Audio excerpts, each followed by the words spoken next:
ya Bapak Ibu, menjadi tidak laku. Karena suku bunga tinggi, mereka mau ambil rumah terlalu mahal.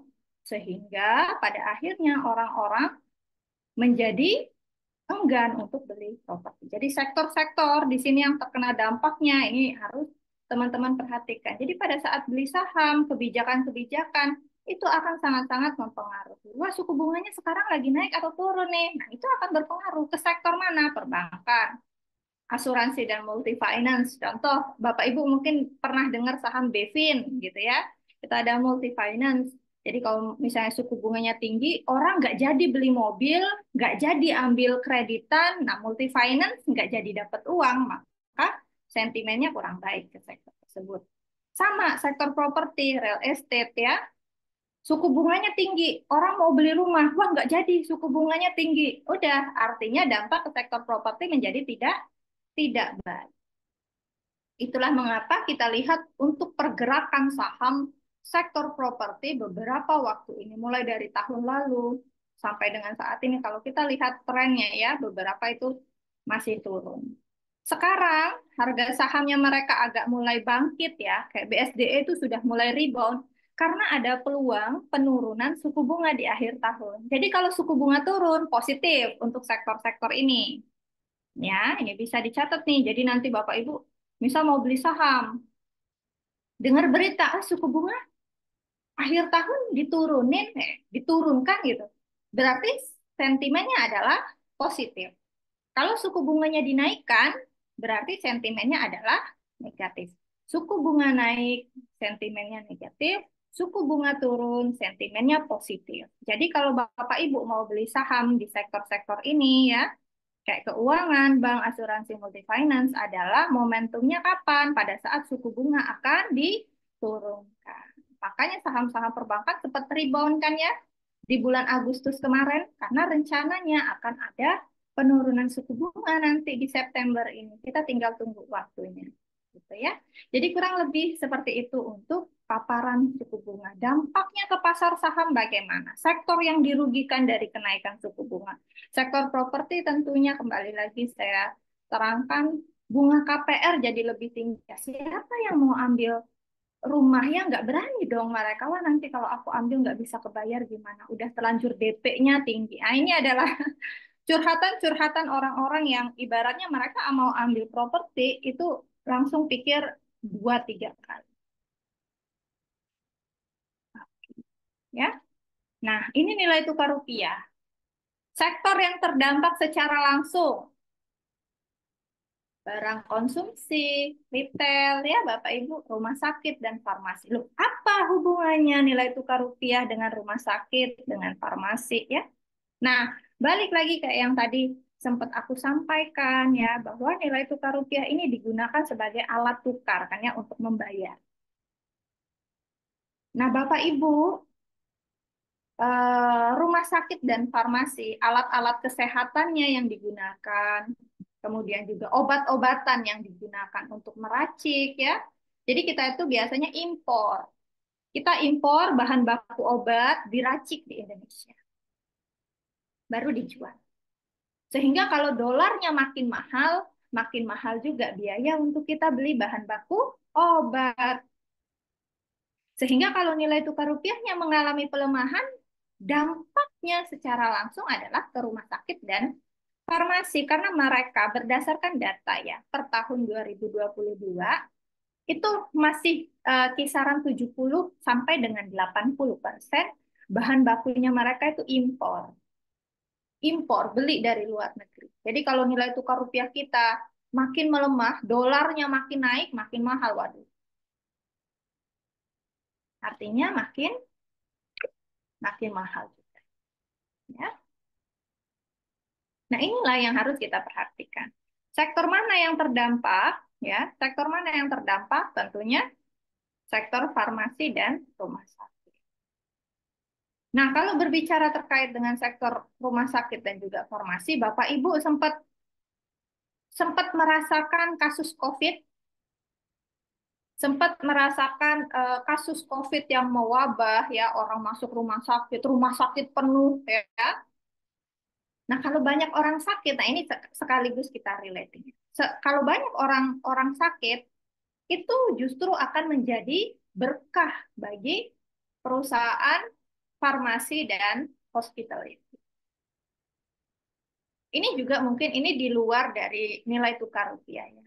Jadi wabah juga menentukan dari rumah sakit dan farmasi. Nah, sekarang ini saya sempat dengar-dengar juga terkait dengan apa namanya cacar monyet ya, cacar monyet ini sekaligus kita cerita-cerita. Cacar monyet ini sempat viral juga ya. Cuman kalau kita kembali masuk di dalam negeri ya semoga tidak ada ya kasus itu. Semoga tidak ada. Sehingga untuk rumah sakit dan farmasi ini kayaknya belum belum akan naik ya. Kecuali kalau cacar monyet meledak di Indonesia, nah mungkin rumah sakit dan farmasi akan mengalami kenaikan. Tapi enggak lah, jangan ya, jangan berharap seperti itu, ngeri soalnya ya. Jadi untuk rumah sakit dan farmasi kaitannya dengan nilai tukar seperti itu. Kemudian barang konsumsi dan retail. Teman-teman mungkin sempat atau yang punya iPhone, mungkin belinya di mana iPhone? Belinya di iBox. Nah, teman-teman tahu nggak sih, iBox itu adalah salah satu bisnis yang dimiliki oleh Era Jaya. Era ya, teman-teman tahu sahamnya Era. Nah, Era itu dia kayak handphone ya, iPhone, iPad ya, atau mungkin Samsung, itu kan nggak ada pabriknya di Indonesia. Artinya dia beli ya, dia impor dari luar ke dalam. Itu pakai apa? Pakai dolar. Jadi nilai tukar rupiah juga ditukar ke dolar. Nah, sehingga sektor-sektor tersebut juga akan terdampak. Kalau nilai tukar rupiah mengalami pelemahan, maka dampaknya akan negatif. Ke sektor mana? Ya dua sektor ini. Ya, dampaknya ke dua sektor ini. Ya, Bapak Ibu ya. Kita lanjut ke slide berikutnya. Jadi memang beberapa hal ini akan sangat-sangat berkesinambungan. Nah, kemudian juga inflasi. Jadi pada saat kita beli saham, sayang banget ya kalau misalnya kita tersesat dengan informasi yang salah. Jadi pada saat ada suatu momentum kejadian, kita harus tahu nih korelasinya kira-kira ke sektor yang mana. Kalau suku bunga lagi tinggi, sektor mana yang harus kita hindarin? Kalau lagi ada booming, viral, ada kejadian, apa yang harus kita lakukan? Ya. Nah, kemudian inflasi. Inflasi ini mungkin aku nggak terlalu banyak. Yang jelas teman-teman pasti ngerasain harga gorengan waktu kita SD. Dulu saya sekolah kayaknya uang saku cuma 2.000 perak. 2.000 perak aja itu udah banyak ya. 2.000 itu udah banyak, udah bisa beli nasi uduk, udah bisa beli es. Sekarang ya 2.000 kayaknya nasi uduk aja nggak dapet. Itu adalah contoh nyata inflasi. Bandingin aja uang saku Bapak Ibu waktu SD dulu sama sekarang. Nasi duit segitu udah nggak ada artinya lagi. Nah itulah inflasi ya, jadi kita nggak banyak. Kemudian poin yang selanjutnya terkait geopolitik. Nah ini juga jadi pasar modal bukan cuma kita berbicara angka, laporan keuangan, itu mungkin next step lah. Mungkin kita bisa buat kelas SPM lanjutannya. Cuman hal yang awal-awal ya dari posisi makro, dari cerita-cerita yang mungkin teman-teman sebenarnya sudah sering banget dengar, tapi belum bisa memanfaatkan informasi itu. Mungkin nanti kita bisa buatin kelas SPM lagi yang lebih dalam terkait dengan laporan keuangan, rasio keuangan ya. Karena yang pertama kali dijadikan sensitivity oleh pelaku pasar, yang mereka sensitif banget ya terkait hal-hal yang saya sebutin ini. Contoh terjadi geopolitik, ini tahun 2022 sama 2023.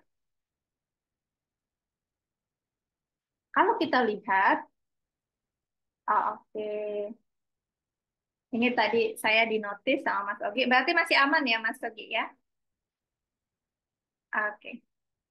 Dinotis untuk waktu ya, teman-teman timekeeper, jadi mungkin ini saya agak tersingkat sedikit, bahwa memang kondisi konflik ini juga sangat-sangat berdampak ke pasar saham. Konflik Israel dan Iran.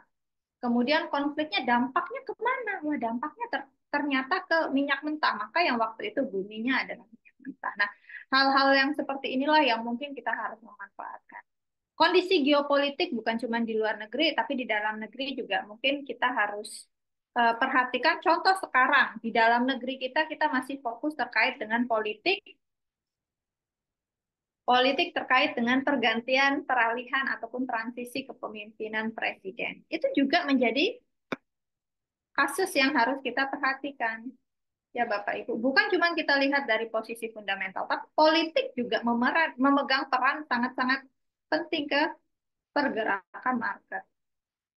Kemarin ini contoh singkat sedikit aja. Ada beberapa hal fundamental harus kita lihat, tapi kondisi dari hal-hal yang lebih penting kayak politik, inflasi, suku bunga rupiah ini ternyata tidak kalah penting. Bahkan mereka yang mungkin akan memegang peranan utama dalam kita menganalisis. Contoh geopolitik, politik di dalam negeri ya. Ini saya ambil contoh politik di dalam. Pak Prabowo disahkan menjadi di ini ya apa namanya memenangkan pemilu ya sehingga presiden terpilih disahkannya nanti dan beliau memberikan statement ya pada saat ini diwawancara dan lain-lain bahwa mereka akan komitmen melanjutkan IKN. Pada saat itu Wika dibuka suspensi. Kita lihat dari posisi fundamental Wika masih nggak bagus ya. Fundamental Wika nggak bagus. Tapi kenapa pada saat Pak Prabowo menyampaikan akan melanjutkan IKN, IKN-nya akan mengalami kenaikan. Terus juga teman-teman lihat di medsos ya, mungkin pasti teman-teman lihat di medsos IKN viral yang katanya kayak bentuk apa namanya, wah ini cantik banget ya kayak di luar negeri yang orang-orang komen seperti itu, wah ini IKN-nya kayak gini kayak gini kayak gini. Banyak influencer yang mereka jalan-jalan ke sana ya dan lain-lain. Saham Wika boom naik. Ini kalau saya lihat harga saham Wika dia sudah naik berapa persen ya?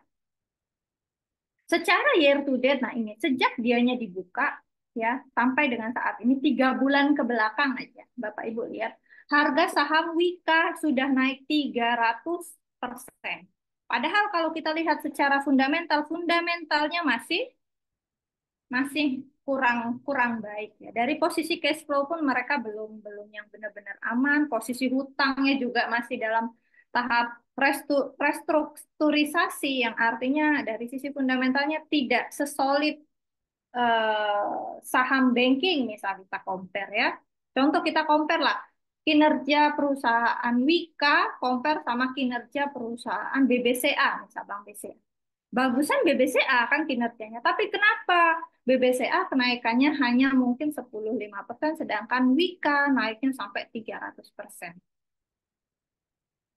Itu digerakkan karena faktor adanya politik, sentimen, dan lain-lain. Jadi pada saat menganalisis saham, eh, hal-hal yang seperti ini, nilai tukar rupiah, suku bunga, yang faktor makro ini sangat memegang hal yang menurut saya cukup cukup krusial yang biasanya investor-investor itu abaikan. Saya udah beberapa kali isi kelas SPM ya, dan biasanya teman-teman itu hanya terfokus ke fundamental, laporan keuangan dan lain-lain. Padahal ada hal yang apa namanya yang di permukaan yang justru mereka abaikan. Fundamental, fundamental laporan keuangan itu memang memegang peranan penting, tapi kondisi geopolitik, ya, suku bunga, nilai tukar rupiah, ya inflasi, ya itu mungkin kita ini ya, teman-teman juga pasti udah tahu. Tapi geopolitik, ya, ini apalagi sekarang kita masih dalam fase politik, jadi teman-teman saya rasa juga harus perhatikan. Contoh, eh, salah satu yang mungkin mereka masuk di dalam kepemimpinan ya, kepemimpinan atau masuk di dalam kabinet, terus mereka ya sosok sosok ini juga menjadi salah satu pemegang saham di suatu perusahaan dan lain-lain. Biasanya kecenderungan harga sahamnya juga akan teman-teman akan lihat mungkin ada pergerakan yang abnormal. Nah, mungkin hal-hal seperti itulah juga yang mungkin kita bisa perhatikan. Terlepas dari kita berbicara dari kondisi faktor fundamental. Nah, kemudian komoditas. Komoditas ini juga akan mempengaruhi, ya mungkin ini komoditas kita di next sesi ya. Waktunya kayaknya nggak terlalu cukup. Nah, kemudian ini juga yang benar-benar paling penting ya, teman-teman ya. Aksi korporasi. Sebelum kita masuk ke laporan keuangan, aku rasa ini hal yang paling penting. Perusahaan itu bagi dividen atau enggak? Dividennya kecil, lebih kecil atau lebih tinggi dibandingkan dengan tahun lalu. Dia akan ada right issue di harga berapa. Nah, itu harus kita perhatikan.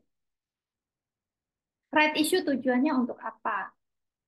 Kalau dia mau tambah modal, mau right issue pelaksanaannya itu harganya rendah banget atau tujuannya itu nggak jelas, jangan dieksekusi ya, jangan dieksekusi. Kalau tujuannya nggak jelas, itu justru kita nambahin kerugian lagi. Kita udah rugi nih di dalam perusahaan itu, dia right issue, dibeli lagi, belum tentu perusahaan itu akan naik harga saham. Terkadang setelah right issue harga sahamnya justru mengalami penurunan. Ya. Jadi hal-hal yang terkait aksi korporasi, politik itu juga harus kita perhatikan. Merger dan akuisisi. Merger dan akuisisi tidak melulu akan memberikan sentimen yang positif. Kadang netral aja. Memang sih tidak memberikan sentimen yang negatif, tapi tidak melulu memberikan sentimen yang terlalu positif. Jadi saya khawatir nanti pada saat teman-teman dengar ada faktor, wah ini akan merger nih, wah ini akan akuisisi, belum tentu harga sahamnya akan naik tinggi ya. Jadi saya rasa ikut-ikut FOMO hal-hal yang seperti itu justru sangat-sangat merugikan. Merger dan akuisisi itu biasanya bertahun-tahun prosesnya ya Bapak Ibu. Hari ini diumumkan perusahaan ini dan perusahaan ini sedang melakukan pembicaraan untuk merger dan akuisisi. Pembicaraan aja itu. Kapan dealnya kita nggak tahu, bisa 2 tahun lagi, 3 tahun lagi, entah jadi entah enggak gitu ya. Sama kayak kita kenalan sama orang di kafe, kayak ngobrol-ngobrol ya. Tiba-tiba udah pisah aja, nggak tahu. Nah sama kayak gitu juga. Jadi kalau misalnya Bapak Ibu nanti membaca berita, wah ya ini sedang ada pembicaraan untuk merger dan akuisisi. Ya bicara aja, gitu ya. Belum tentu akan jadi untuk merger dan akuisisi. Jadi pada saat nanti mendengar informasi terkait aksi korporasi, harap lebih selektif dan berhati-hati, jangan terlalu ikut FOMO. Kalau dividen iya, kalau dividen positif ya, sentimennya positif. Jadi kalau misalnya dengar perusahaan ini akan bagi dividen lebih besar, nah itu bagus. Cuman yang harus hati-hati, dividen ini sering yang namanya dividen trap. Jadi mungkin Bapak Ibu juga harus perhatikan dividen trap itu ada yang tanggal-tanggalnya, ada ex-date, ada cum-date. Nah, teman-teman mungkin harus perhatikan itu. Ex-date biasanya ex-dividen. Itu kecenderungan harga saham akan mengalami penurunan. Kemudian ada stock split dan reverse stock atau stock reverse reserve ya. Ini sentimennya nggak terlalu lah, so-so aja ya. Stock split juga sentimennya pendek aja. Contoh kayak beberapa perusahaan yang mereka melakukan stock split, memang ada sentimen yang positif tapi nggak terlalu banyak. Ya, nggak terlalu banyak sentimennya sehingga eh, kita juga harus perhatikan. Ya. Nah, oke. Ini ada beberapa contoh perusahaan yang melakukan stock split, stock reserve, right issue. Ini juga harus kita perhatikan right issue tujuannya untuk apa. Ya, kalau misalnya mau cari informasinya di mana, banyak ya, ada di search dan ini ada dari sumber resmi. Bursa juga biasanya mereka akan memasukkan di halaman websitenya mereka saham-saham yang akan melakukan aksi right issue ataupun aksi korporasi yang lain. Nah, ini contoh ya Bapak Ibu. Perusahaan-perusahaan yang melakukan right issue. SDRA, dia right issue. Kumdatnya di tanggal 23 April. Harga kumdatnya 531. Harga per 22 Mei, nah mungkin sekarang lebih turun lagi. Itu turun ya. Jadi right issue dampaknya enggak yang terlalu naik. Ya mungkin beberapa ada, cuman mayoritas setelah mereka melangsungkan itu biasanya nggak bertahan lama. Jadi misal teman-teman ada kasus seperti ini, masuk beli saham ya, saya nggak sebutin kodenya, beli saham di harga 200, turun harga sahamnya anjlok ke 100, dari 200 ke 100. Kemudian perusahaan ini right issue di harga 50 perak ya, di harga 50 perak. Ya, kisaran situlah. Kemudian dia ambil exercise, dia nganggapnya adalah ya untuk average. Tapi ternyata setelah right issue, harga sahamnya turun lagi. dan tidak liquid. Jadi ujung-ujungnya makin banyak dan uang yang masuk ke sana nggak liquid juga, mau jual juga bingung, ujung-ujungnya udah rugi makin rugi. Jadi hal-hal seperti ini mungkin yang teman-teman harus perhatikan secara selektif. Kalau misalnya mau investasi, pilihlah yang memang benar-benar perusahaannya solid. Market cap-nya misal di atas 10 triliun. Volume transaksinya stabil ya. Kurang lebih seperti itu mungkin. Thank you. Itu mungkin ulasan paparan dari saya.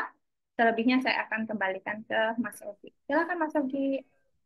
Baik, Bu Ika, terima kasih sudah memberikan paparan pada pagi hari ini. Ini tadi ada banyak sekali ilmu baru yang saya ketahui juga. Senang sekali bisa mendengarkan langsung cukup banyak knowledge dari Ibu Ika. Ibu Ika, kita akan lanjut ke teman-teman dari IDX Jawa Timur terlebih dahulu, baru nanti kita sesi tanya jawab. Aman, Bu ya? Siap. Siap, Oke. aman. Silakan. Teman-teman dari IDX Jawa Timur, Bapak Ibu. Baik, Pak Ogi, selamat pagi, Pak. Halo. Saya belum lihat fotonya. Ya, videonya udah. Ya, Apa kabar Kak? Boyke, Saya Ogi, selamat salam pagi. kenal. Ya, salam kenal Pak Ogi, Boyke. Siap. Bapak Baik. sudah siap paparannya sehat hari ini, Pak? Ya, insya Allah udah siap, Pak.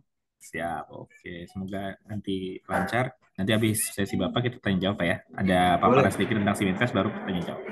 Saya persilakan, Pak. Siap, Pak Ogi, terima kasih banyak. Terima kasih, Pak. Assalamualaikum warahmatullahi wabarakatuh. Selamat pagi, Bapak Ibu semuanya, peserta Sekolah Pasar Modal untuk hari ini tanggal 5 September 2024 ya. Bapak Ibu perkenalkan, nama saya Fajar. Saya dari Bursa Efek Indonesia, kantor perwakilan Jawa Timur. Terima kasih untuk kegiatan di Sekolah Pasar Modal ini memang ditujukan buat masyarakat yang ingin menjadi investor di pasar modal Indonesia ya, atau minimal buat masyarakat yang ingin mengetahui terkait tentang seluk-beluk pasar modal yang ada di Indonesia sehingga apa yang nanti literasi masyarakat terkait tentang pasar modal menjadi meningkat sehingga pasar modal bisa dimanfaatkan oleh masyarakat Indonesia secara lebih luas. Di awal tadi sudah disampaikan Bapak Ibu bagaimana caranya untuk memilih saham-saham berdasarkan fundamental ya. Nah, di Indonesia ada banyak perusahaan-perusahaan yang bagus yang bisa dimiliki sahamnya atau perusahaannya melalui pasar modal Indonesia.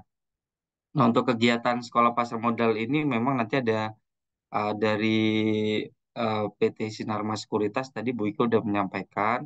Yang kedua nanti ada dari Bursa Efek Indonesia kami akan menyampaikan terkait tentang kondisi terkini dari pasar modal Indonesia ya. Update-nya seperti apa sih kondisinya, potensinya secara umum apakah masih potensial ke depannya ataukah seperti apa untuk saham-saham yang ada di Indonesia sehingga apa yang nanti setelah Bapak Ibu tahu terkait tentang kondisi dari pasar modal yang ada di Indonesia, potensinya, sehingga nanti eh, apa namanya memilih ya, bisa memilih saham-saham yang bagus di pasar modal Indonesia berdasarkan sisi fundamental ataupun teknikalnya tadi.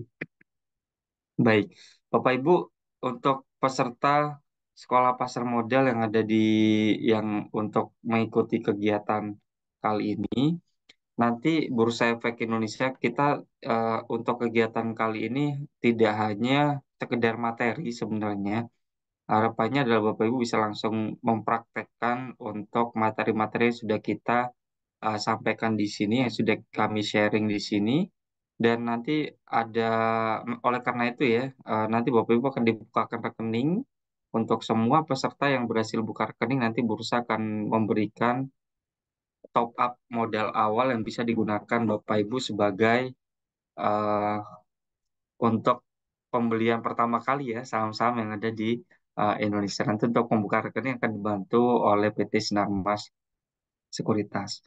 Baik, kalau kita lihat terkait tentang pasar modal Indonesia, Bapak Ibu secara umum memang pasar modal yang ada di Indonesia itu sejarahnya sudah sangat panjang.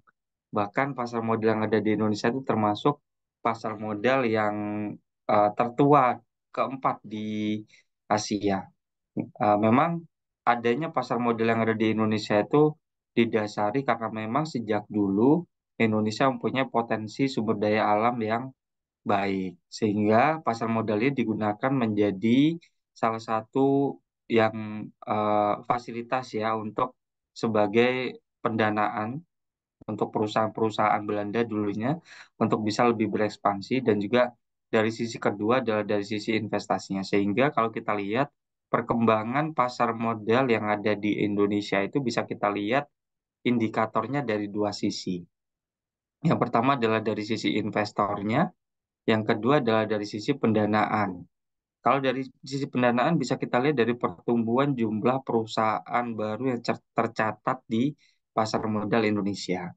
Dalam kurun waktu sekitar 5 tahun terakhir, memang di Indonesia banyak perusahaan-perusahaan yang mencatatkan sahamnya di pasar modal Indonesia. Tercatat pasar modal Indonesia rata-rata lebih dari 50 perusahaan yang baru setiap tahunnya. Ini merupakan pencatatan tertinggi di kawasan ASEAN, rata-rata 50-nya. Jadi potensi dari pasar modal Indonesia dari sisi pendanaan masih bagus. Yang kedua adalah pasar modal Indonesia kita lihat dari sisi investasinya, karena Bapak Ibu nanti sebagai pelaku pasar di sini akan memanfaatkan pasar modal dari sisi investasinya, ya. Kalau kita lihat dari sisi pertumbuhan jumlah investor yang ada di Indonesia, Bapak Ibu bisa lihat di sini bahwa saat ini jumlah investor yang ada di Indonesia tercatat sekitar 13 juta investor, bahkan sudah lebih dari 13 juta investor. Ini merupakan sudah mengalami kenaikan berkali-kali lipat dibandingkan dengan beberapa tahun yang lalu ya. Bapak bisa lihat di situ di tahun 2018 atau 6 tahun terakhir ya. 2018 investor di Indonesia masih di kisaran 1,6 juta investor. Saat ini di bulan Juli kemarin sudah tembus 13 juta investor. Artinya selama kurang dari 10 tahun investor di Indonesia tumbuh hampir 10 kali lipat ya kalau kita lihat dari data KSE tersebut ya. Dan investor yang banyak di Indonesia tersebut, menariknya adalah mereka ternyata yang paling banyak itu adalah dari usia muda, yang umurnya kurang dari 30 tahun. Usia muda, investor muda ini mendominasi jumlah investor yang ada di Indonesia, atau 55% investor yang ada di Indonesia, ternyata mereka adalah masih di kalangan muda, umurnya kurang dari 30 tahun. Yang paling banyak adalah dari kalangan karyawan, ya, dari background karyawan, kemudian ada mahasiswa, ada ibu rumah tangga juga yang menjadi investor di pasar modal Indonesia. Memang peningkatan jumlah investor muda yang ada di Indonesia di pasar modal Indonesia ini terlepas dari adanya teknologi ya.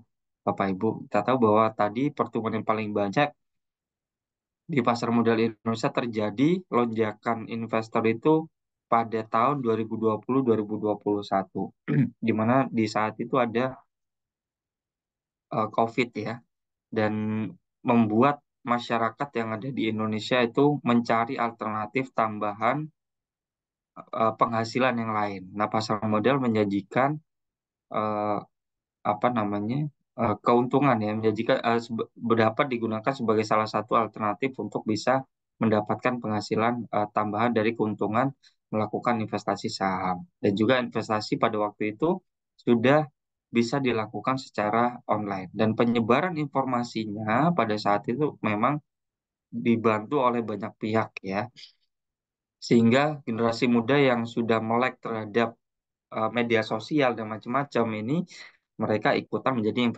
investor di pasar modal Indonesia. Namun Bapak Ibu, peningkatan jumlah investor yang baik tadi tidak diimbangi dengan pengetahuan yang baik tentang pasar modal, tidak dibekali dengan pengetahuan yang baik tentang investasi dan perencanaan keuangan, sehingga banyak investor pemula yang baru menjadi investor tersebut melakukan kesalahan-kesalahannya adalah beberapa kesalahan-kesalahan umum yang dilakukan oleh investor pemula ya. Eh, Mungkin Bapak Ibu di sini juga ada yang baru mulai investasi terus ikut kegiatan HSP, atau mungkin ada yang belum mulai investasi Ya, kita bisa belajar dari kesalahan-kesalahan umum ini. Harapannya adalah contohnya ya, biasanya para investor pemula ini mereka ada istilah namanya FOMO ya Bapak Ibu. FOMO ini adalah eh, ikut-ikutan ya, takut ketinggalan istilah seperti itu. Sehingga ketika melihat teman-temannya posting keuntungan di media sosial ataupun di story ataupun mereka lagi di warung kopi ngobrolin terkait investasi dan mereka sendiri yang nggak ngerti mau nggak mau mereka harus eh, kebanyakan mereka ikut-ikutan untuk melakukan investasi tanpa tahu apa yang mereka beli, tanpa tahu apa tujuan mereka untuk melakukan investasi, tanpa tahu apakah produk yang mereka beli tersebut sesuai dengan kebutuhan atau tujuan investasi mereka masing-masing. Ini istilahnya FOMO. Yang kedua adalah sekarang ini banyak sekali influencer-influencer di media sosial yang membahas terkait tentang investasi secara umum maupun secara khusus investasi di pasar modal.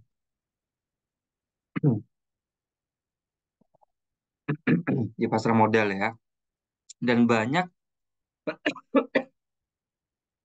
investor pemula tadi yang mereka langsung menelan mentah-mentah rekomendasi dari para investor. Padahal kita tahu di Indonesia untuk menjadi seorang profesional di pasar modal Indonesia harus memiliki sertifikasi khusus ya, yang SK-nya berasal dari Otoritas Jasa Keuangan. Sehingga boleh Bapak Ibu mendapatkan informasi sebanyak-banyaknya, ya, tapi ditelaah lagi apakah informasinya sudah sesuai dengan tujuan investasi dari Bapak Ibu semuanya. Maaf, mohon maaf.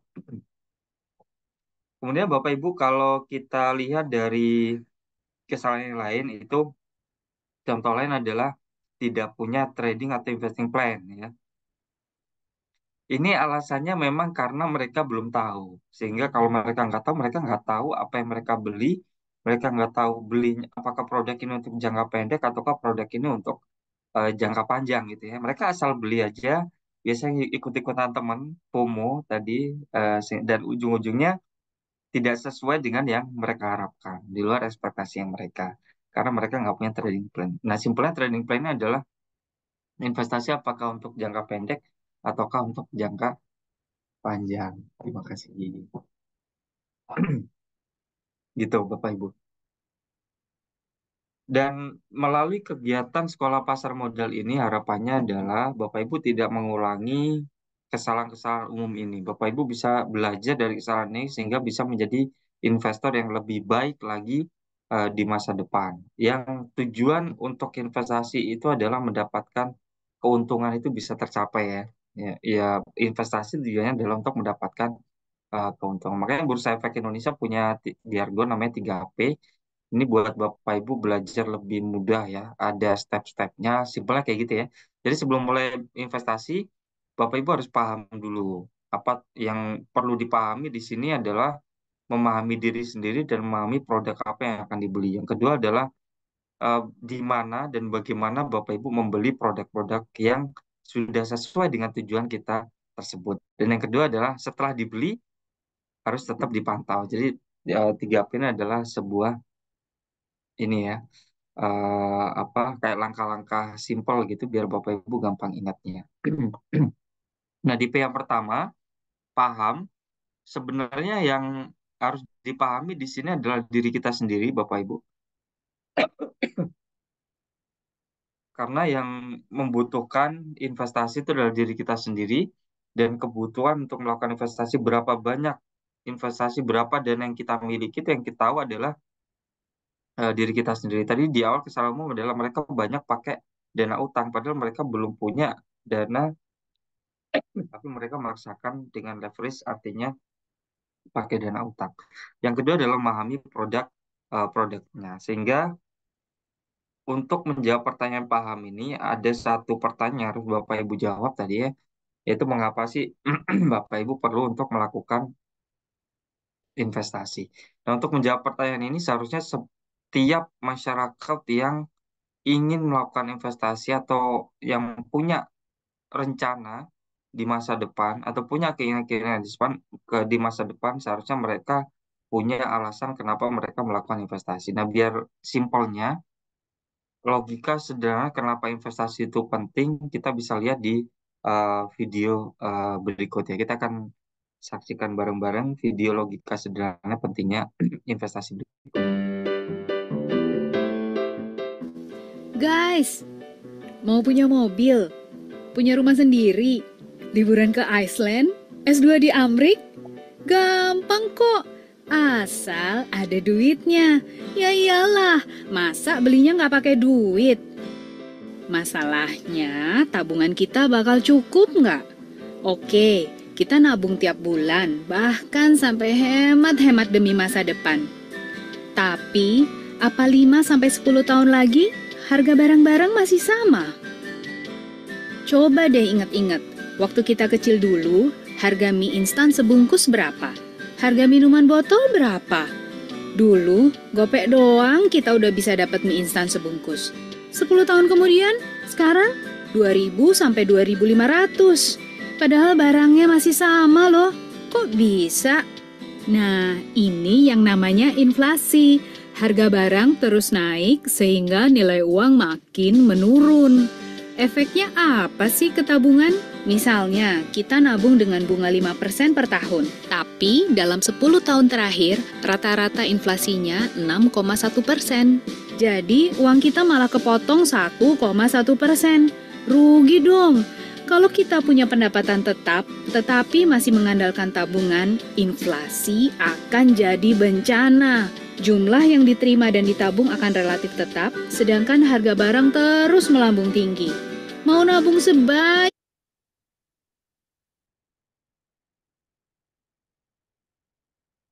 Baik, Bapak Ibu kalau kita lihat tadi dari video ya, pasti Bapak Ibu yang ada di sini punya keinginan di masa depan masing-masing. Ini adalah beberapa contoh keinginan masyarakat yang ada di masa depan. Mungkin Bapak Ibu juga punya keinginan-keinginan tersebut. Ya, ada yang ingin beli rumah, beli mobil, ya, sekolah lagi. Tadi dari video kan contohkan seperti itu. Nah, biasanya masyarakat untuk memenuhi keinginan-keinginan ini, mereka melakukan perencanaan yang paling simpel, yaitu mereka nabung. Bapak Ibu juga pasti pernah nabung dan uh, sedikit banyak punya tabungan mungkin ya. Baik itu nabung di bank, baik itu nabung di celengan, baik itu nabung di tempat-tempat dimanapun. Dan tujuan dari nabung ini adalah untuk memenuhi barang-barang atau keinginan-keinginan tadi di masa depan. Ya, beli mobil harga berapa kita nyimpen duit, nyicil, ngumpulin dari sekarang ketika duitnya terkumpul buat beli barang-barang yang kita inginkan. Cuma masalahnya adalah kalau dari video tadi kita perhatikan ya, ternyata nabung aja nggak cukup karena ada yang namanya inflasi. Nah, kalau kita lihat data dari Bank Indonesia terkait tentang tingkat inflasi tahunan yang ada di Indonesia rata-rata selama 10 tahun terakhir, inflasi di Indonesia sekitar 4%. Ya, artinya kecenderungannya harga-harga barang di Indonesia itu nggak pernah turun, tapi harganya malah semakin mengalami kenaikan. Kayak tadi contohnya ada mie instan, dulu harga yang berapa, sekarang harga berapa ya. Sehingga inflasi ini menyebabkan nilai dari mata uang kita mengalami penurunan. Sama-sama nominal 100.000, tapi kalau kita buat beli barang dapatnya semakin sedikit. Contohnya ada beras. Tadi kalau itu ada contoh mie, ini contohnya ada beras ya sama. Dulu beras di tahun 2013 harganya masih sekitar 8.500 per kilo. Sekarang di tahun 2023, terakhir ya ini data per Desember kemarin, harganya sudah Rp13.000 per kilo. Kalau kita punya duit 100.000, semakin ke sini dapatnya semakin sedikit barangnya. Sebenarnya investor itu simpel. Orang yang punya pengetahuan finansial yang baik, mikirnya itu simpel. Kalau dulu 100.000 dapat 11 kilo, harusnya sampai kapanpun 100.000 ini dapatnya tetap 11 kilo. Lebih baik lagi kalau 100.000 ini 5 tahun lagi, 10 tahun lagi dapatnya nggak 11 kilo, tapi bisa 20 kilo, bisa 50 kilo, ataupun lebih. Kalau seperti itu berarti duitnya mengalami perkembangan nilai tumbuhannya. Nah, kalau Bapak Ibu, inflasi di Indonesia barang-barang itu tidak bisa pasti berpengaruh terhadap setiap aspek kehidupan dari masyarakat ya. Baik inflasi berpengaruh terhadap masyarakat dari kelas bawah. Inflasi berpengaruh terhadap masyarakat kelas menengah ataupun kelas atas. Kalau ada yang bilang inflasi itu hanya investasi itu hanya dibutuhkan untuk masyarakat kelas atas, nggak benar juga ya, karena salah satu tujuan Bapak Ibu melakukan investasi itu adalah untuk mengalahkan inflasi. Karena nabung aja tadi nggak cukup ya. Maka dari itu, untuk melindungi harta kita, ini yang paling penting ya. Tujuan investasi adalah untuk melindungi harta kita dari inflasi. Kalau tujuan pribadi, beda-beda. Tergantung masing-masing individu. Ada yang ingin mendapatkan imbal hasil 10%, 20% per tahun mungkin ya. Ataupun ada yang cukup dengan mepet-mepet inflasi 5% aja cukup, Pak, 6% cukup. Itu adalah tujuan pribadi masing-masing. Tapi secara umum, investasi itu digunakan untuk melindungi harta yang sudah Bapak Ibu kumpulkan dengan susah payah ini biar nilainya tidak tergerus oleh inflasi. Karena Bapak Ibu nyimpen duitnya dimanapun pasti kena dampak dari inflasi. Kita nggak bisa menghindari inflasi. Maka dari itu, investasi ini seharusnya diperlukan atau dilakukan oleh semua lapisan masyarakat yang ada di Indonesia. Itu adalah tujuan kenapa investasi itu penting, ya, secara umum. Nah, kalau kita lihat di sekitar kita ada banyak Bapak Ibu produk investasi, ada emas, tanah, reksadana, ada saham tadi ya, yang akan kita bahas hari ini, ada obligasi, ada pun bikin usaha ya. Mungkin sebagian masyarakat ada yang lebih suka investasi di emas, sebagian lagi ada yang lebih suka investasi di tanah, di properti, di deposito, di saham mungkin ya, atau ada yang lebih suka bikin usaha karena berpotensi untuk menjadikan hartanya semakin berkembang lebih banyak ya. Orang kaya rata-rata mereka adalah pengusaha. Nah, pada dasarnya, Bapak Ibu, semua produk investasi yang saya contohkan di depan ini pada dasarnya bagus. Tadi tujuan kita investasi adalah untuk mengalahkan inflasi. Dan rata-rata inflasi setiap tahun itu adalah sekitar 4% tadi ya, menurut data dari Bank Indonesia. Maka, tujuan Bapak Ibu investasi, target yang paling simpel, yang paling rendah ya, adalah minimal sama dengan inflasi yang ada di Indonesia. Nah, kalau semua produk investasi ini bagus, yang perlu Bapak Ibu pastikan adalah yang perlu Bapak Ibu ketahui, produk investasi yang dikatakan kurang bagus ya adalah investasi yang imbal hasilnya di bawahnya inflasi. Jadi Bapak Ibu kalau mau beli emas, kalau misalkan beli emas tapi imbal hasilnya 2%, maka investasi tersebut dikatakan kurang bagus karena nilai dari harta Bapak Ibu nggak berkembang. Kalau Bapak Ibu beli tanah, walaupun banyak yang bilang tanah itu bagus, tapi misalkan ya imbal hasilnya ternyata hanya 2% setahunnya, ya bisa dikatakan duit Bapak Ibu belum berkembang. Itu pun berlaku di produk-produk yang lain atau yang apapun produknya ya. Maka dari itu, Bapak Ibu boleh milih produk-produk apapun yang ada di sekitar kita asalkan imbal hasilnya di atasnya inflasi. Karena pada dasarnya semua produk ini bagus. Kalau kita punya duit banyak, Bapak Ibu, mungkin kita bisa beli semua produknya ya. Saya emas punya, tanah punya, saya juga borong properti, saham saya juga banyak. Maunya kan kayak gitu ya. Cuma masalahnya adalah tidak semua masyarakat punya dana berlebih. Ya, kita harus milih nih. Dengan dana yang terbatas, Bapak Ibu harus milih sebaiknya saya beli produk yang mana. Nah, untuk menjawab pertanyaan tersebut, apakah Bapak Ibu cocoknya di tanah, cocoknya di saham, cocoknya di properti ataupun usaha, Bapak Ibu harus kembali mengenali dirinya sendiri, mengenali profil risiko dari Bapak Ibu sendiri. Karena yang tahu profil risikonya adalah masing-masing individu. Kalau Bapak Ibu nanya misalkan ya, Bapak dari sekian banyak produk itu yang paling bagus yang mana Pak? Pada dasarnya semuanya bagus. Kalau semuanya bagus, saya pilih apa Pak yang paling baik? Biasanya financial planner atau teman-teman dari sekuritas akan nanya balik ke Bapak Ibu. Bapak Ibu profil risikonya seperti apa? Apakah agresif ataukah konservatif? Maka ini adalah pentingnya kita mengenali profil risiko dari diri kita masing-masing. Ya, ada investor yang agresif, ada yang konservatif. Kalau agresif, pilihnya produk-produk yang agresif. Kalau konservatif, ya jangan dipaksakan pilih agresif, pilih produk-produk yang konservatif juga. Simpelnya kayak gitu ya, Bapak Ibu ya. Oke, sehingga tadi ada dua hal utama yang sudah kita bahas di sini. Yang pertama adalah tujuan investasi, yang kedua adalah profil risiko. Dan tujuan dan profil risiko ini dengan mengetahui dua hal itu, Bapak Ibu seharusnya sudah nggak bingung lagi untuk pilih produk apa yang akan dibeli. Ya, seharusnya Bapak Ibu nggak bingung lagi dalam menentukan seberapa apa namanya, apakah saya harus beli produk A, apakah saya harus beli produk B. Contohnya, kalau tujuan jangka panjang, profil risikonya agresif, mungkin produk yang paling cocok ya investasi di saham, gitu ya. Kalau untuk jangka panjang, Bapak Ibu invest di deposito, hasilnya nggak akan optimal. Yang kemungkinan bisa dapat double digit, tapi dapatnya kalau di deposito kan biasanya mepet-mepet sama inflasi ya, tapi harganya nggak fluktuatif, nah cuma kayak gitu. Jadi lebih eh, bukan lebih aman. Kalau aman, saham pun juga aman ya, tapi tidak lebih fluktuatif harganya. Itu yang orang bilang risiko.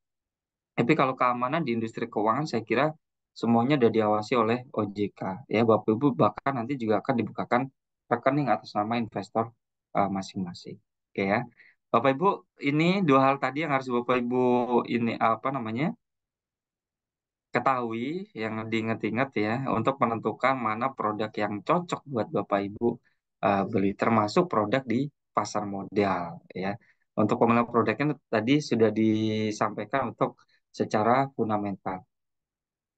Nah, untuk kegiatan, karena ini adalah kegiatan sekolah pasar modal, maka kita nggak akan bahas nanti produk-produk yang ada di aset real, seperti contohnya tadi di emas, tanah, dan macam-macam. Kita akan bahas di aset finansial, terutama di saham tadi ya, sesuai namanya sekolah pasar modal.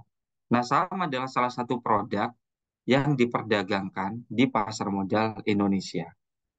Secara konsep dulu, pasar modal itu sebenarnya sama seperti pasar-pasar kebanyakan ya yang ada di sekitar kita, yang Bapak Ibu sudah pernah transaksi di pasar tersebut, baik itu pasar tradisional, baik itu pasar modern, ataupun e-commerce, ya, Shopee, Tokopedia itu adalah bentuk pasar juga.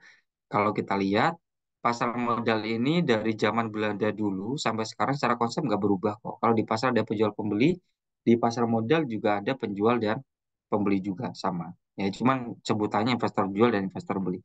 Bapak Ibu kalau di situ, Bapak Ibu bisa lihat contoh pasar tradisional ya, ada juga pasar hewan juga yang ada di situ. Produk yang diperdagangkan di situ ada sayuran misalkan ya, ada kambing, ada daging, ada baju, celana, ada macam-macam. Itu adalah produk yang diperdagangkan di pasar modal Indonesia. Nah, tapi kalau di pasar tradisional, produknya itu adalah ada saham, ada obligasi, ada reksadana. Jadi saham obligasi reksadana ini adalah produk-produk sama halnya seperti sayuran yang ada di pasar tradisional. Kalau di pasar Bapak Ibu bisa nawar, Bapak Ibu kalau mau beli saham harganya juga bisa ditawar, jangan khawatir ya. Kalau kita mau beli, otomatis kita maunya yang paling murah kan. Kalau kita yang mau jual, kita maunya yang paling mahal. Maka dari itu antara pembeli dan penjual, mereka akan saling melakukan tawar-menawar di pasar sampai ketemu kesepakatan harga yang akan membentuk harga pasar. Ya, sama konsepnya antara pasar modal dengan pasar-pasar tradisional. Ini adalah produk-produk yang diperdagangkan di pasar modal, ada saham, obligasi, reksadana, dan produk lainnya. Sama seperti pasar-pasar tradisional yang lain, pasar modal juga ada pengelolanya dan juga diawasi. Kalau di pasar modal atau di industri keuangan ya, pasar modal sebagai salah satu bagian dari industri keuangan yang ada di Indonesia, pasar modal diawasi oleh otoritas jasa keuangan. Semua produk di pasar modal itu diawasi oleh Otoritas Jasa Keuangan sebagai lembaga tertinggi pengawas industri keuangan yang ada di Indonesia. Dan untuk penyelenggara pasarnya itu ada 3 perusahaan, Bapak Ibu, yang kita sebut biasa dengan SRO, Self Regulatory Organization ya. Yang pertama adalah Bursa Efek Indonesia, KPI, dan KSI. Sebenarnya gini, kalau Bapak Ibu beli baju, itu bisa kita lakukan di pasar-pasar. Ada banyak pasar yang ngejual baju. Benar ya, ada di pasar tradisional, di mall, Shopee, Tokopedia, ada banyak toko yang menjual baju. Tapi kalau Bapak Ibu mau beli saham, tempatnya hanya ada satu, yaitu di Bursa Efek Indonesia. Karena Bursa Efek Indonesia ini adalah satu-satunya tempat untuk melakukan transaksi beli atau jual saham. Bapak Ibu nggak bisa beli saham melalui Shopee, Tokopedia, nggak bisa ya. Ataupun Bukalapak nggak bisa. transaksi hanya bisa dilakukan di pasar modal Indonesia. Nah, kemudian setelah transaksi terjadi di pasar modal Indonesia, di Bursa Efek Indonesia, transaksi tersebut akan dijamin oleh KPI. Jadi transaksi Bapak Ibu nanti akan dijamin ya, aman. Yang dijamin bukan untung ruginya, tapi serah terimanya. Kalau kita beli dipastikan kita dapat barangnya gitu simpelnya ya. Kalau kita jual dipastikan kita dapat duitnya ya.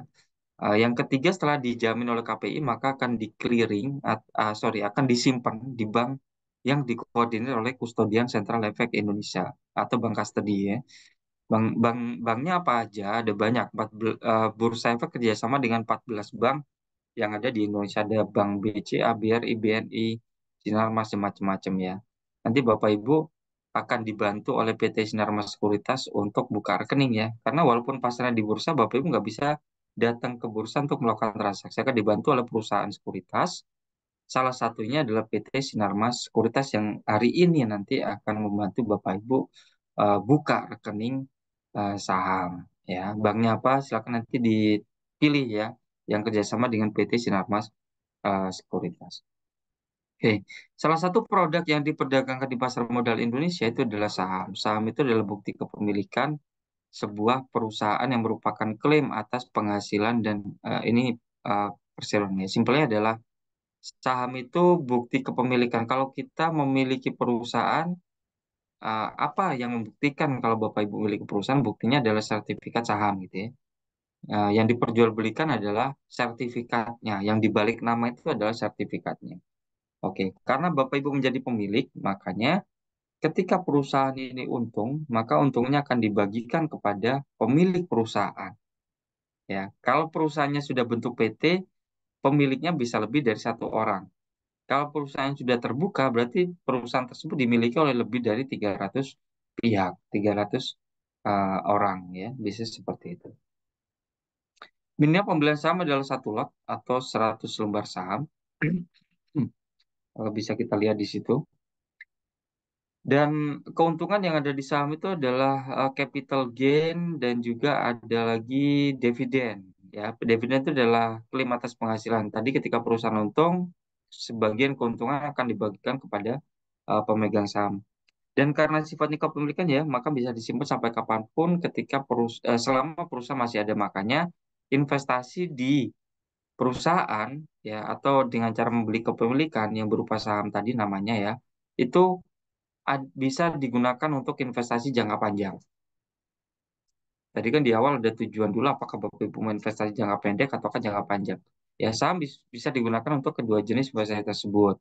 Kalau kita tujuan jangka pendek bisa kita transaksi lebih cepat jangka waktunya. Kalau tujuan jangka panjang tinggal pilih tadi ya, ada fundamental yang bagus yang sampaikan Bu Ika, kita harus lihat fundamentalnya dulu ke depan. Kalau perusahaan yang fundamentalnya bagus, kemungkinannya ya, bukan dipastikan, tapi kemungkinannya dia akan jadi tumbuh menjadi perusahaan yang lebih besar itu semakin gede peluangnya dibandingkan dengan perusahaan-perusahaan yang fundamentalnya kurang bagus. Biasanya menurut data historis seperti itu. Oke.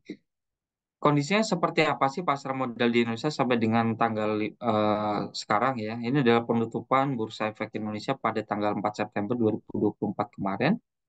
Bursa Efek atau IHSG sampai dengan saat ini Bapak Ibu di pasar modal Indonesia ada 936 perusahaan yang sudah mencatatkan sahamnya di uh, Bursa Efek Indonesia. Artinya ada 936 barang yang setiap kali bisa ditransaksikan oleh investor yang ada di Indonesia ya.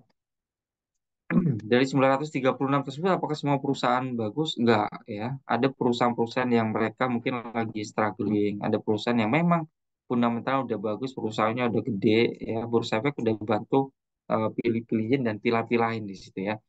Dari 936 perusahaan yang tercatat ini, total nilai perusahaannya sampai dengan tanggal 4 September kemarin adalah sebesar 13.100 triliun rupiah, 165 triliun rupiah ya.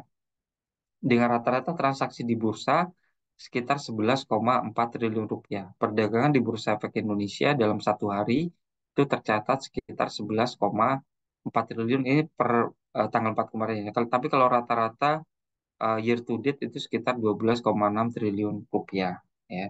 Bacanya seperti itu. Dan 936 saham ini di dalam satu hari setiap perdagangan Bursa Efek Indonesia pasti mengalami kenaikan dan penurunan. Ada saham-saham yang harganya naik, ada saham-saham yang harganya turun. Dan Bapak Ibu nggak perlu lihat semuanya, saham dilihatin satu-satu 900 saham itu nggak perlu ya, Bapak Ibu cukup lihat yang namanya IHSG atau Indeks Harga Saham Gabungan. Ini adalah grafik dari IHSG. IHSG adalah rata-rata kenaikan atau penurunan saham dalam satu hari di Bursa Efek Indonesia. Jadi kalau misalkan IHSG naik, artinya adalah saham-saham di Indonesia dari 900 saham tadi lebih banyak saham yang naik dibandingkan dengan saham yang turun. Simpelnya gitu. Artinya kalau IHSG naik, oh berarti saham-saham lagi pada naik nih, walaupun nggak semuanya. Kalau IHSG turun berarti saham-saham lagi pada turun, walaupun nggak semuanya juga. Nah, simpelnya kayak gitu ya. Artinya karena merupakan rata-rata IHSG-nya. Maka perkembangan pasar modal yang ada di Indonesia itu bisa dilihat dari grafik IHSG yang ada di depan ini. Ini selama 10 tahun ya. Kalau kita lihat grafiknya kecenderungannya masih mengalami kenaikan. Ya, secara jangka panjang pasar modal Indonesia grafiknya masih mengalami kenaikan. Trennya masih tren naik sehingga untuk jangka panjang pasar modal Indonesia potensinya masih bagus. Artinya dalam 10 tahun terakhir lebih banyak saham yang mengalami kenaikan dibandingkan dengan saham yang mengalami penurunan. Sebenarnya seperti itu. Cuma masalahnya adalah kenaikan saham-saham yang ada di Indonesia dan juga pembagian dividen di Indonesia yang triliunan rupiah tadi, siapa yang menikmati? Pertanyaan penting gini, apakah masyarakat Indonesia sudah banyak yang menikmati keuntungan di pasar modal Indonesia? Ternyata masih belum. Kalau kita lihat dari komposisi kepemilikan saham-saham yang ada di Indonesia, investor yang ada di Indonesia tercatat sudah 13 juta investor. Pertumbuhannya memang sangat mengesankan, mengembirakan ya. Cuma kalau kita lihat dari proporsi total penduduk dibandingkan dengan total penduduk, investor di Indonesia masih tercatat sekitar 4,7% dari total penduduk yang ada di Indonesia. Sebagai perbandingan, di kawasan ASEAN, Vietnam, Thailand, Malaysia sudah lebih dari 8%. Bahkan di Singapura sudah lebih dari 15% yang masyarakatnya yang sudah memanfaatkan pasar modal yang ada di Indonesia. Artinya, in, uh, informasi pasar modal di negara-negara ASEAN tersebut sudah banyak diketahui oleh masyarakat yang ada di Indonesia, di negara-negara tersebut ya. Simpelnya kayak gitu. Dari 13 juta investor yang ada di Indonesia, bukan semuanya investor domestik. Investor orang Indonesia sendiri enggak. 2%-nya adalah investor asing. Tapi kalau kita lihat di sini 2% investor asing dia bisa menguasai lebih dari 40% saham-saham yang ada di Indonesia. Ya. Dari sekitar 13.000 triliun rupiah, 55% dimiliki investor domestik, 44% dimiliki oleh investor asing. Sehingga bisa dikatakan bahwa siapa yang menikmati keuntungan di pasar modal Indonesia hanya sedikit masyarakat Indonesia dan juga sebagian investor asing. Karena mereka tahu pasar modal Indonesia ini potensinya masih sangat bagus, mereka berinvestasi jangka panjang di pasar modal Indonesia. Ya. Kenapa masyarakat Indonesia belum banyak jadi investor? Karena tingkat literasi yang masih rendah. Karena masih belum banyak masyarakat Indonesia jadi investor. Simpelnya kayak yang tahu ya, yang tahu. Kalau mereka belum tahu, ya mereka belum bisa memanfaatkan. Kalau dibandingkan dengan industri keuangan yang lain, capital market tingkat literasinya termasuk yang paling rendah dibanding kalau menurut survei dari Otoritas Jasa Keuangan. Makanya kegiatan sekolah pasar modal ini bertujuan untuk memberikan informasi yang baik kepada masyarakat Indonesia terkait tentang investasi di pasar modal ya, sehingga masyarakat bisa berinvestasi dengan baik. Kalau mereka dapat informasi yang baik, mereka bisa berinvestasi dengan baik dan minimal mereka nggak terjebak ke dalam investasi bodong karena banyak banget yang terjebak ke dalam investasi bodong ya. Baik, itu kira-kira terkait tentang kondisi pasar modal yang ada di Indonesia. Yang kedua adalah bagaimana Bapak Ibu setelah kita tahu tadi ya paham diri kita sendiri, paham kondisi market potensi dari pasar modal Indonesia, ternyata potensinya jangka panjangnya bagus dan masyarakat Indonesia masih sedikit loh jadi investor. Kalau apa yang selanjutnya adalah bagaimana kita memiliki perusahaan-perusahaan bagus tersebut melalui pasar modal Indonesia. Karena tadi kan konsepnya dari pasar modal itu harapannya bisa dinikmati oleh lebih banyak masyarakat yang ada di Indonesia kan gitu ya. Dari semua lapisan bisa menjadi investor di pasar modal Indonesia. Makanya pasar modal dengan adanya pasar modal ini, Bapak Ibu bisa memiliki perusahaan-perusahaan bagus dengan modal seadanya. Ada 900 perusahaan yang ada di Indonesia yang dari harga Rp50 tadi ya yang disampaikan Bu Ika, hingga di atasnya Rp50.000 itu ada ya. Kalau harganya masih Rp1.000 misalkan ya, berarti hanya butuh duit 100.000 Bapak Ibu sudah bisa memiliki perusahaan. Kalau nggak ada pasar modal, masyarakat nggak mungkin bisa memiliki perusahaan dengan modal serendah itu. Kayak gitu. Yang pertama adalah pastikan perusahaan tempat Bapak Ibu akan melakukan investasi sudah layak dipercaya, ya. Artinya sudah terdaftar di Otoritas Jasa Keuangan. OJK yang mengawasi semua industri. Jadi kalau misalkan Bapak Ibu ditawari oleh sebuah perusahaan ya, investasi, Bapak Ibu cara paling gampang itu adalah cek aja di OJK. Apakah dia masuk blacklist ataukah dia belum terdaftar. Ya, kalau dia belum terdaftar, ya mending nggak perlu investasi di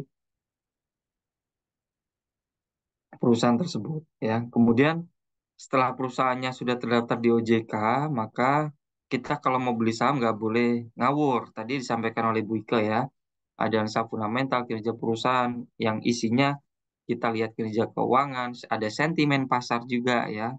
Itu juga pasti berpengaruh terhadap ekonomi. Walaupun sentimennya di Amerika, di Indonesia juga pasti berpengaruh karena ekonomi global itu saling berkaitan ya. Investor-investor itu banyak yang berinvestasi nggak hanya di negaranya sendiri, tapi juga di negara-negara yang lain ya, ekonomi makro dan macam-macam. Termasuk analisa teknikal juga. Ya.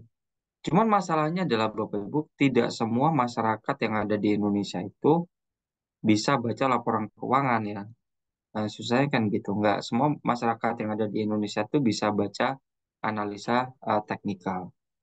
Ya, kalau harus belajar dulu, eh, ada cara yang lebih gampang untuk melakukan analisa, yaitu kita lihat aja Bapak Ibu di sekitar kita, ada banyak kok perusahaan-perusahaan bagus yang produknya bahkan mungkin sudah kita pakai sehari-hari. Ya kan? Ketika kita investasi di sebuah perusahaan, risiko terbesar kita investasi di sebuah perusahaan, risikonya adalah perusahaannya bangkrut.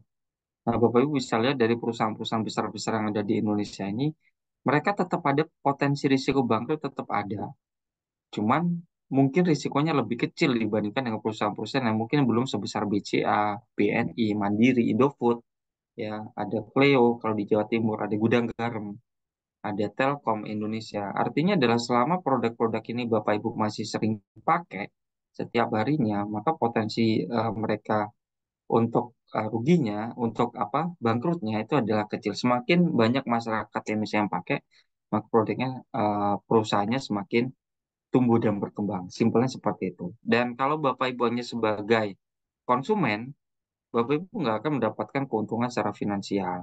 Nggak akan dapat keuntungan berupa dividen, berupa capital gain. Tapi kalau Bapak Ibu selain jadi konsumen tapi ikut membeli perusahaan-perusahaan ini melalui pasar modal tentunya ya. Kalau beli langsung otomatis butuh duit yang banyak. Tapi kalau bisa melalui pasar modal bisa dicicil sedikit-sedikit belinya ya. Pilih perusahaan yang bagus.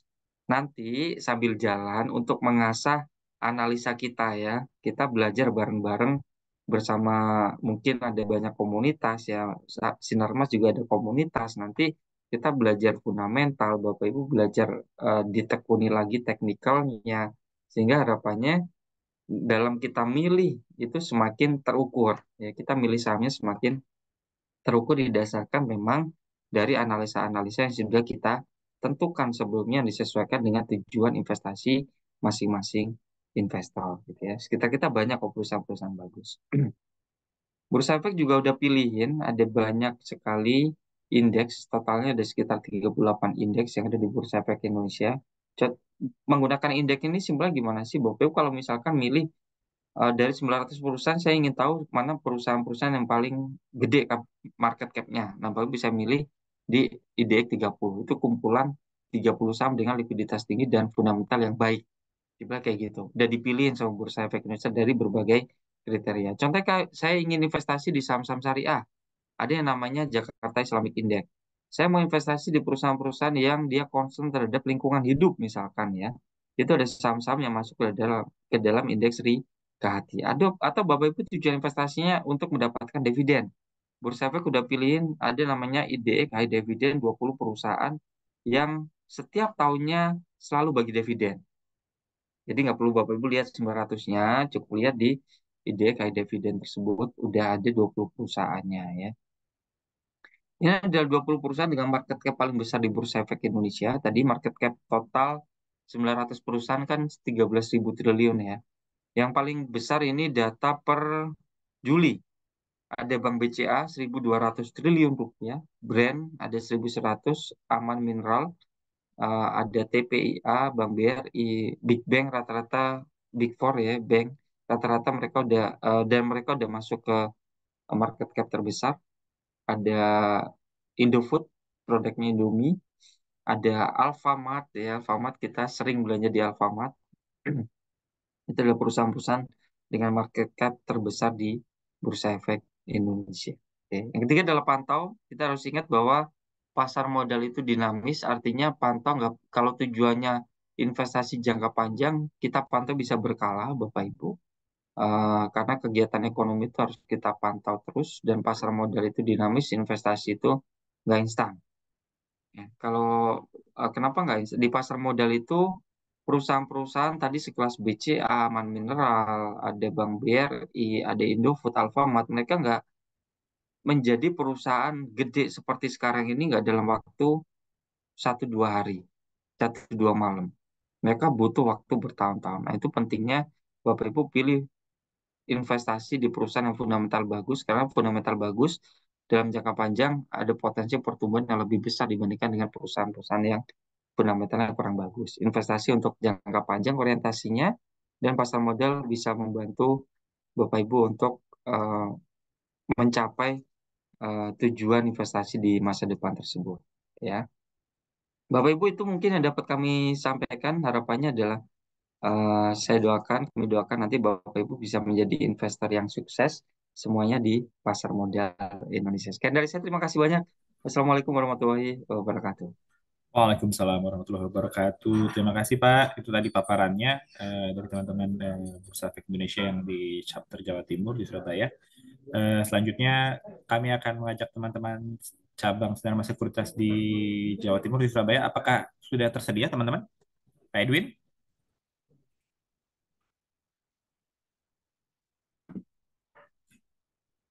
Pak Edwin dari cabang di Surabaya. Oke. Kalau belum mungkin aku bisa sambil kita mulai sesi, atau teman-teman dari cabang Surabaya ada yang sudah bergabung? Oke, kalau belum mungkin kita bisa sesi tanya jawab terlebih dahulu. Mungkin Bapak Ibu ada yang mau bertanya? Aku coba, atau ini aku coba. eh,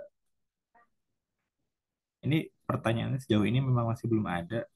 Eh, Masih lebih ke menanyakan apakah boleh minta bahan persentase. Oh, ada. Ini ada pertanyaan dari peserta Muhammad Salman. Selamat siang, mohon izin bertanya. Saya seorang pelajar dengan profil anak sekolah yang mana masih belum memiliki pendapatan tetap pribadi. Apakah apabila saya memiliki pemikiran bahwa investasi finansial saya katakan hampir sama dengan tabungan pribadi, apakah bisa, dan dengan profil saya pribadi saat ini investasi di bagian apa yang cocok untuk saya? Nah, mungkin ada yang bisa jawab, Bapak Ibu narasumber? Wika mungkin sudah nyala atau nah silakan untuk Iya, pelajar Bu. jadi memang ini kemarin tuh sempat ngobrol-ngobrol juga ya, kebetulan. Setiap kita mengadakan kegiatan SPM ya ke galeri investasi mahasiswa dan lain-lain, mereka lah selalu katakan kita belum ada penghasilan, apakah kita kira-kira yang cocok untuk investasi di apa ya yang cocok? Sebenarnya tetap semuanya bisa ya. Kayak di pasar saham itu bisa, karena sebenarnya modalnya juga nggak perlu yang sampai puluhan juta atau jutaan, itu juga enggak. Kemudian di reksadana juga kalau misalnya, aduh aku mahasiswa, tapi mahasiswa akhir, aku nggak sempet nih buat apa namanya lihat-lihat pergerakan harga saham terus-terusan, ya udah nggak apa-apa di reksadana aja. Tapi aku belum punya penghasilan, misal reksadana start dari 10.000 itu ada. Kita di Sinarmas Sekuritas sebenarnya sempat dilema juga ya dengan pertanyaan seperti ini, sehingga kita bareng-bareng sama manajemen ya udah kita pecah aja reksadananya, sehingga nilainya jadi kecil. Jadi yang sebelumnya orang-orang beli reksadana itu minimal 100.000, kalau di Sinarmas enggak, kita di Siminvest startnya 10.000 bisa. Jadi kita pengen memberikan pengalaman ke teman-teman bagaimana caranya pilih reksadana, bagaimana caranya pilih saham. Beli saham belum ada penghasilan, buka pun gratis di kita. Karena sebenarnya yang paling utama investasi itu leher ke atas, teman-teman coba-coba investasi dulu. Itu juga sebenarnya bisa jadi apa ya, pengalaman. Beli saham 100.000 juga ada beberapa banyak banget yang bisa dibeli dengan harga seperti itu. 50.000 ya, teman-teman juga bisa beli sahamnya. Itu banyak banget di pasar modal kita beragam, mulai dari yang harganya 500 perak, ya 500 perak per lembar saham, artinya satu lotnya kisaran 50.000. Teman-teman juga bisa belinya. Jadi saya rasa penghasilan, pendapatan itu sudah tidak menghalangi semua orang itu sudah bisa untuk berinvestasi. Kurang lebih itu mungkin. Mungkin perwakilan dari Jawa Timur, Pak Fajar, silakan. Siap Bu Ika. Saya nambahin dikit. Tadi udah ini ya apa Bu Ika menyampaikan bahwa untuk investasi itu murah banget ya Bu Ika ya. 10.000 udah bisa beli produk investasi di pasar modal tadi ya. Ada apa namanya reksadana. Dan ini juga teman-teman bisa manfaatkan karena nanti di kegiatan ini kan teman-teman akan dibukakan rekening ya sama Sinarmas, PT Sinarmas. Nanti Bursa Efek akan top up sebesar 25.000. 25.000 berarti udah bisa beli reksadana ya Bu ya. Reksadana Saham pun dua juga udah bisa dan ya Bu ya. dan masih ada kembali. Masih ada Dan masih kembalian ya. ada kembalian lagi. Dan kita itu ada produk namanya Dana Mas Pasti. Dana Oke. Mas Pasti itu 10.000 teman-teman bisa beli. Returnnya itu menurut saya udah luar biasa ya dengan mulai 10.000. Returnnya 5,62% setahun. Compare Oke. compare deposito, pergi ke bank mau beli deposito dong 10.000 ditolak. Ditolak sama mereka. Kopi aja nggak dapet katanya kan. Kopi Fore aja 20-30.000.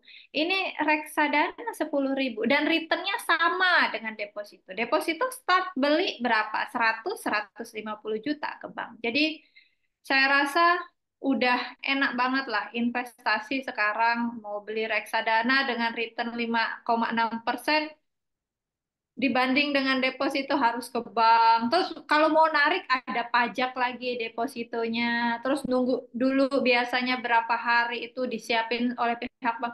Ini reksadana jual ya tinggal jual besok bisa dicairin. Jadi udah gampang.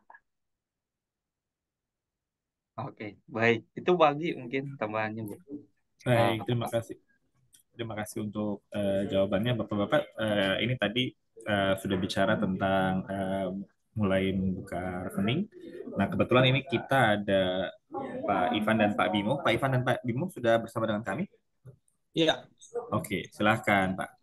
Monggo saya untuk bercerita tentang Simenvest. oke. Selamat pagi semuanya. Saya dengan Ivan, Relationship Manager dari Surabaya. Saya izin share screen ya.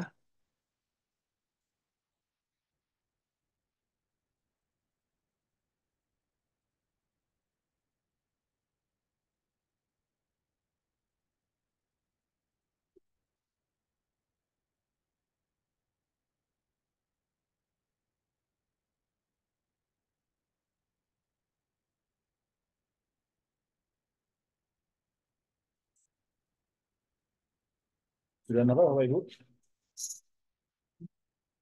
Untuk share screen saya sudah nampak Bapak Ibu? Sudah, Pak. Oke. Ya, untuk yang pertama, untuk Bapak Ibu yang masih belum terregistrasi menjadi nasabah Sinarmas Sekuritas, Untuk awalnya Bapak Ibu bisa download dulu aplikasinya di Play Store atau App Store. Terus lalu kemudian, hmm, nah setelah download selesai, Bapak Ibu bisa memasukkan nomor HP yang aktif ya untuk registrasi. Nanti bisa dipilih untuk share kode OTP-nya melalui SMS atau WhatsApp. Setelah selesai memasukkan OTP, bisa membuat PIN aplikasi. Lalu setelah itu bisa diaktifkan untuk fitur Touch ID untuk yang di Android atau Face ID untuk yang di iPhone. Nah, setelah itu akan memasuk ke halaman utama. Di halaman utama, Bapak Ibu bisa melakukan eh, masuk untuk registrasi. Setelah itu akan melakukan proses KYC seperti memasukkan KTP, data-data.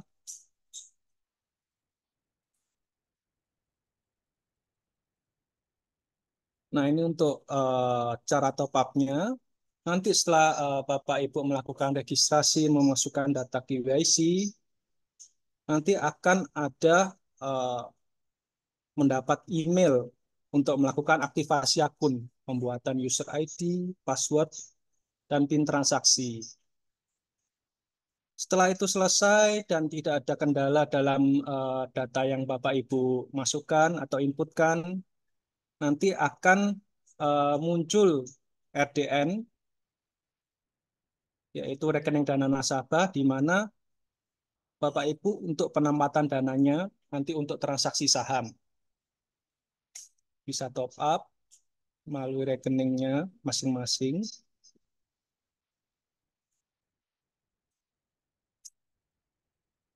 Nah, setelah dana masuk, Bapak Ibu bisa melakukan transaksi saham di aplikasi SIMINVEST.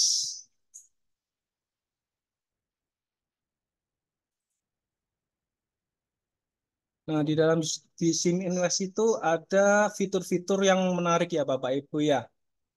Ada notifikasi untuk trading saham yang selalu up to date dari tim research. Lalu Bapak Ibu bisa melihat chart. Nah, kita juga ada SIMINVEST Lab Bapak Ibu, di mana dari tim riset akan membagikan info-info up to date terkait saham-saham. Nah, ini juga ada running trade, ada fitur SIMINVEST, di mana Bapak Ibu bisa ada mode dark juga agar tampilannya mudah untuk dilihat.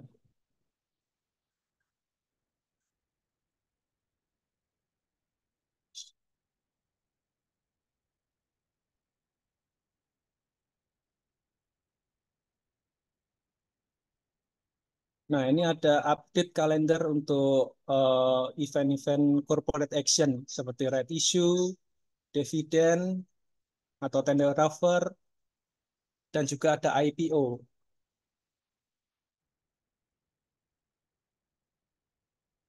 Bapak Ibu bisa mengatur watchlist-nya, saham-saham apa yang ingin dilihat atau ingin dipantau.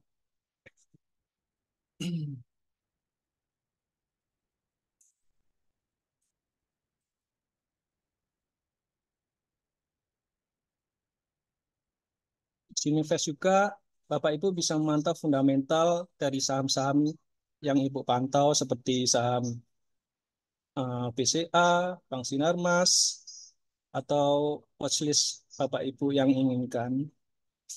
Ada fundamental.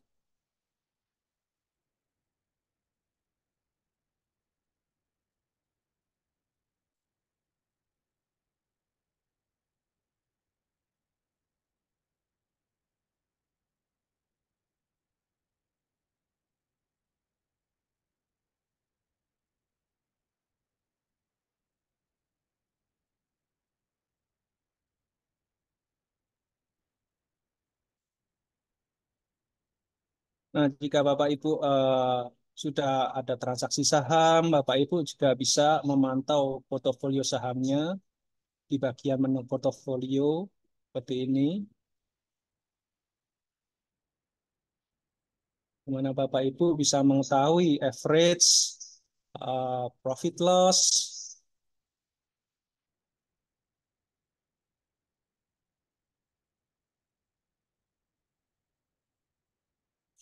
Nah, di fitur terbaru Siminvest ini ada yang namanya Smart Buy, Bapak Ibu, di mana Bapak Ibu bisa mengatur eh, pembelian saham, stop loss, atau take profit untuk saham yang Bapak Ibu beli, di mana Bapak Ibu tidak perlu memantau setiap waktu, setiap saat. Jadi tinggal memasang fitur ini agar bisa membantu Bapak Ibu dalam menjual, membeli, atau membatasi kerugian yang ada.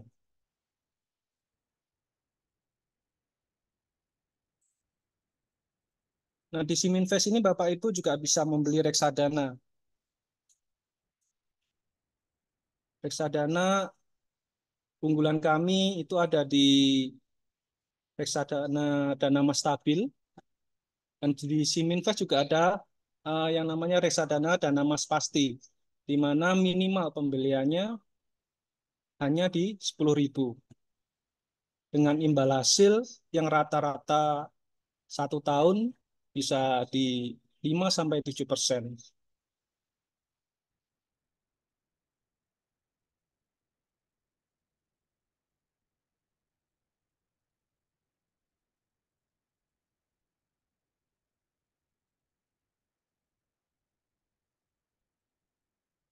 Nah, kita juga ada namanya fitur RDN Boost, Bapak Ibu, di mana jika Bapak Ibu adalah nasabah tipe investor, di mana dananya yang lebih banyak idle di RDN, bisa melakukan RDN Boost. Nah, RDN Boost ini dana akan dipindahkan ke RDN Simaskas Prima, dan di mana nanti dananya itu pun kalau idle akan terus bertumbuh. Jadi daripada idle di RDN, mendingan dipekerjakan di RDN Bus ini atau Simaskas Prima. Jadi sama-sama bertumbuhnya, saham bertumbuh dan juga reksadananya atau saldonya itu akan bertumbuh juga.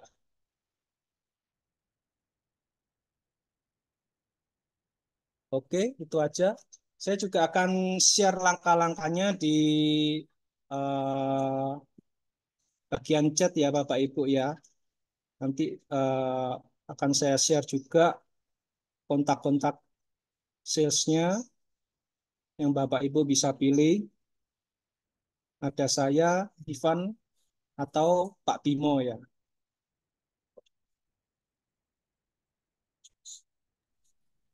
Baik, itu tadi terima kasih Mas Ivan untuk diskusinya, untuk presentasinya juga. Hari ini kita akan masuk ke sesi tanya jawab apabila masih ada Bapak Ibu. Bapak Ibu jangan lupa untuk mendownload aplikasi Siminvest di Google Play Store atau App Store-nya, sehingga Bapak Ibu bisa mulai berinvestasi mulai dari Rp10.000, baik itu saham ataupun reksadana. Tepan untuk downloadnya tadi sudah dijelaskan oleh rekan-rekan kami di cabang Surabaya. Terima kasih kok. Siap. Ya, siap sama-sama. Bapak Ibu, apakah masih ada pertanyaan yang ingin diajukan? Oh, Mas Egi, mungkin ini Ya, menambahkan ya.